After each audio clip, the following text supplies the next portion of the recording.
Bonjour Guillaume Marcelin. Bonjour. Vous êtes responsable communication pour la commune de Prestel. Dites-nous exactement où se trouvent ces communes sur Haïti et quelle est la situation aujourd'hui sur place. La commune de Pestel se trouve dans le Grand Sud, dans le département de la Grand'Anse. C'est la deuxième commune du département de la Grand'Anse. Pour aujourd'hui, pour vous dire, donc, Pestel, c'est pour la première fois de son histoire que la commune a connu ce désastre qui a frappé la commune, tout le littoral et qui a mis à genoux notre commune. Et la commune de Pestel est dans une situation lamentable, compliquée. Concrètement, on parle à l'heure actuelle, le bilan fait état sur l'ensemble d'Haïti d'un peu plus de 2400 morts liés à ce séisme. Concernant votre commune, combien d'habitants avez-vous perdu au cours de ce drame?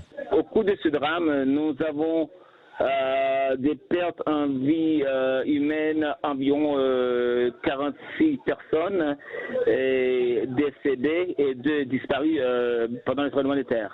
Avec, j'imagine, beaucoup de dégâts aussi matériels à constater. Pour la commune, nous avons 43 bâtiments publics endommagés, et maisons détruites 30%, maisons fissurées 60%, manque d'eau pour boissons et usages, toilettes publiques insuffisantes pour utilisation, routes bloquées à cause des éboulements. Tout le monde est touché, tout le monde est victime. Vous pouvez comprendre, personne ne peut entrer dans la maison, il n'y a plus de maison. Ils se sont empilés partout sous la pluie, comme hier soir. Il a beaucoup plu hier soir sur la commune. Il n'y avait pas d'espace pour les gens puissent s'abriter et de les mettre à l'abri de la pluie. Il y avait du vent jusqu'à ce matin-là. Donc c'est ça le problème que nous confrontons ici pour l'instant. Comment vous faites justement pour trouver des abris? Vous reconstruisez en urgence, un peu à la hâte, justement pour trouver des abris, les mettre en place finalement pour la population?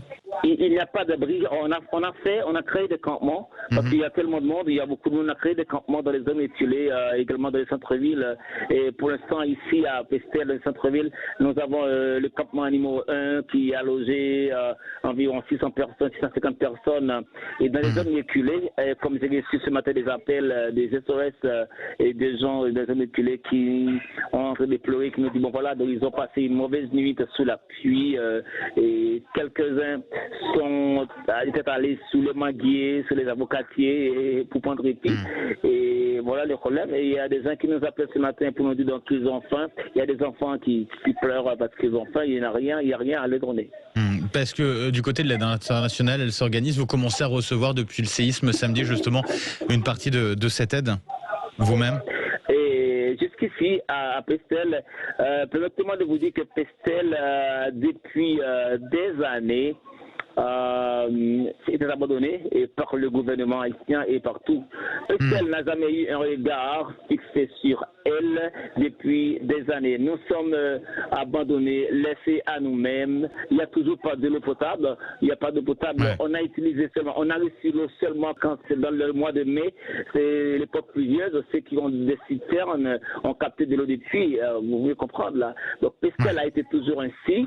Et aujourd'hui, comme d'habitude, depuis des années, Haïti fait partie des organisations internationales comme l'Union européenne, comme Nations Unies. Mais Pestel n'a jamais reçu des dons. Et par exemple, samedi dernier, et après le séisme, il y avait beaucoup de gens blessés, graves.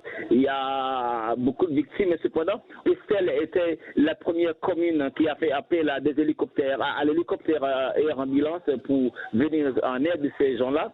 Pourtant, l'hélicoptère est passé sur nos têtes pour aller ailleurs. Ah oui. Donc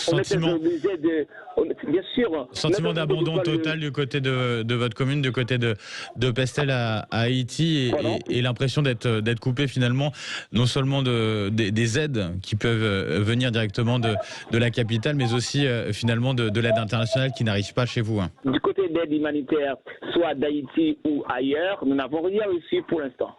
Et permettez-moi de vous dire ceci et parler un peu de nos besoins immédiats pour l'instant, si vous me permettez. Et nos besoins immédiats, c'est approvisionnement en eau pour boissons et usages, nourriture, lait pour enfants, médicaments, intrants, produits hygiéniques, vêtements, appui psychosocial, toilettes portatives, château d'eau, bade, tente, matériel, matelas et lampes. C'est tout ce que nous avons besoin pour l'instant, ce qui est pour nous nécessaire et immédiat. Et le message est passé en tout cas sur Sud Radio ce matin. Merci beaucoup Guy Amos Marcellin et bon courage une nouvelle fois pour la suite. Au revoir. C'est à moi, c'est de vous remercier au nom de la mairie. Nous vous disons merci. Bonne journée.